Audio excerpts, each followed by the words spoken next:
Olá, amigos do canal Importante é Saber.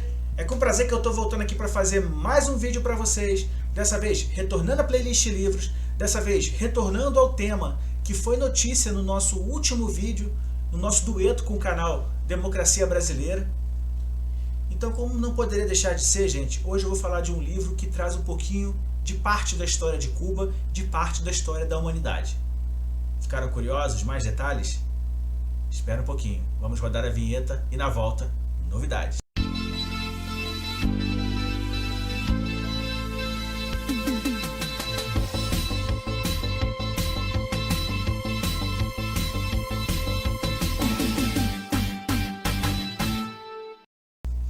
Então, gente, voltando aí, eu queria falar desse livro aqui hoje, olha. 1 minuto para meia-noite. Kennedy, Khrushchev e Castro à beira da guerra nuclear. Então, gente, esse livro vai trazer um pouquinho da história da crise dos mísseis. Um evento que marcou a história do século XX, que marcou a história de uma guerra que nunca aconteceu. Quando a gente fala de Guerra Fria, a gente fala de um evento que marcou praticamente meio século, mas que nunca teve num campo de batalha um confronto direto entre exércitos, entre marinhas ou mesmo entre aeronáuticas. Não tivemos uma força aérea bombardeando um país ou bombardeando o outro, enfim. Nós não tivemos isso, mas independentemente de todo esse conceito que a gente tem de uma guerra tradicional, tivemos muitos, nos bastidores, muitos eventos, muitas espionagens, questões envolvendo política, envolvendo os agentes públicos desses dois países. E esse livro vai trazer um evento específico que marcou a Guerra Fria, não foi o único, mas foi um dos mais importantes. E vai voltar aí a outubro de 1962, mais especificamente no território cubano. Em 1959, só para antecipar um pouquinho aqui a história, nós tivemos a queda de Fulgêncio Batista, um ditador apoiado pelos Estados Unidos, que tinha na ilha de Cuba toda a política voltada aos interesses norte-americanos, no primeiro momento. Depois começa a haver uma rusga, uma briga entre eles e começa a haver uma tendência a se separarem. Mas quem botou Fulgêncio Batista na presidência de Cuba e quem apoiou, o seu governo foram os norte-americanos. Então Fidel Castro, num golpe de Estado, consegue, juntamente com seus companheiros, Che Guevara, seu irmão Raul Castro, que anos depois viria a ser presidente de Cuba, consegue tomar o poder. E quando tomam o poder, eles começam a rever uma série de políticas econômicas de Cuba, principalmente a questão da exportação do açúcar. Gente, volto a falar, tem até o link aqui em cima do último vídeo que a gente falou. A exportação de Cuba, do açúcar cubano, era a sua principal commodity, e respondia aí por 1/3 de todo o consumo norte-americano, para você ver a grandeza dessa exportação.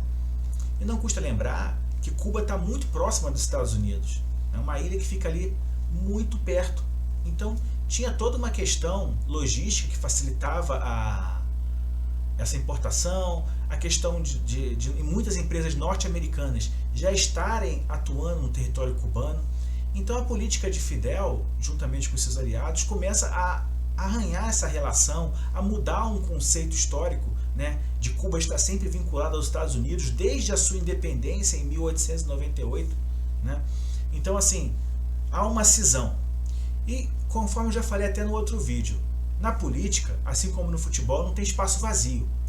A partir do momento que os Estados Unidos começam a se separar de Cuba comercialmente, a União Soviética vê nesse pequeno país, no Caribe, uma possibilidade de crescer a sua influência nas Américas, porque até então a gente não tinha um país socialista forte nas Américas, e a União Soviética vê em Cuba essa possibilidade. Então começa a financiar o Estado cubano, começa a exportar para Cuba petróleo, armas, começa a importar de Cuba o seu açúcar, que era tão famoso, sua principal commodity. Então, nesses primeiros anos de Fidel, com todo esse apoio soviético, Cuba tem o seu apogeu, o seu ápice. né? E essa relação ela se afina de tal maneira que, além das importações e das exportações, surge a ideia de se fazer uma base soviética na ilha cubana. E aí começa todo o problema. Os Estados Unidos, que apesar de já terem rompido boa parte das relações com Cuba, sempre de alguma forma vigiou, né? Seja pela espionagem, por satélite, por aviões, enfim. E começa a haver um movimento muito forte de navios soviéticos chegando em Cuba. E com imagens de satélite, que naquela época já se começava a ter um desenvolvimento bom do satélite, se identifica a construção de bases nucleares, né, para mísseis de longa escala, mísseis balísticos continentais na ilha cubana. Isso leva os Estados Unidos ao desespero. Cuba está muito próximo de Miami, de Orlando e do território como um todo, né? E um míssil soviético lançado de Cuba fatalmente chegaria a Washington, na Casa Branca, então sede do governo norte-americano.